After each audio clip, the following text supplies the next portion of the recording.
The Broncos piled on 60 points in a dominant win over the Rabbitohs. But did the Broncos improve or go backwards with that big win? Yeah! OldSkool Broncos! Yeah! Well, what a night.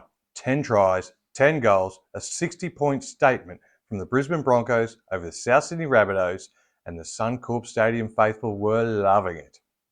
But before we go planning trips to Sydney in October, let's break it down properly. Because yeah, it was fun, but it was also revealing. Let's start with the obvious. Adam Reynolds. The old general put on a clinic. 10 from 10 off the boot, steering the ship with calm and class. That's the kind of form we want heading into September. And the tries? Wow. Walsh with his trademark acceleration, Cobbo bursting down the sidelines, Stags barging over bodies. Just pure entertainment. But here's where we hit pause. South weren't just under strength. They were barely there. Their 18th man didn't even make it to the kickoff. It was more of a training run than a top-tier contest.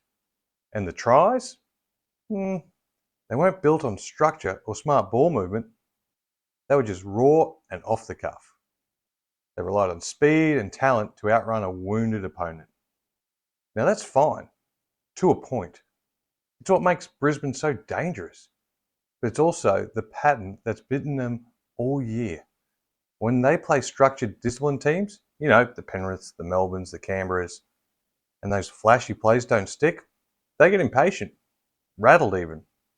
The polish fades, the points dry up. It's not that they don't want to play patient footy, it's that they haven't had the practice. Games like Friday night don't help that.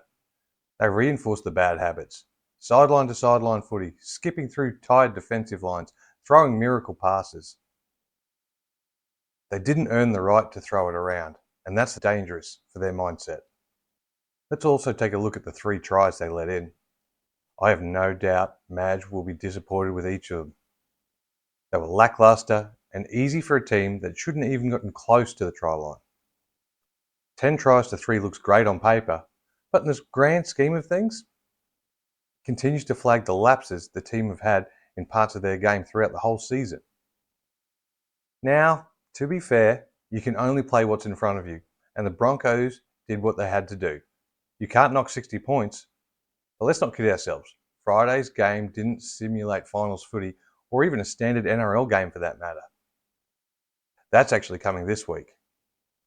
We travel to Melbourne on Thursday, and they won't be handing us any opportunities like that. They'll shut down our shape, pressure our halves, turn every set into a grind. And if Brisbane show up expecting a repeat of last week, they'll get a serious wake-up call. But we have to live in the now, right? So let's enjoy that win. But keep one eye on the bigger picture. The Broncos are electric when they're on, but the next step is learning how to stay composed when it isn't that easy. This week is a big test and one we have to pass. So that's it. What are your thoughts on it? And if you're enjoying this podcast, give it a share, particularly with Broncos fans. And let's see if the boys can bring the magic and the maturity when it matters most, this Thursday night down in Melbourne. This is the Old School Broncos podcast. Let's go, Broncos.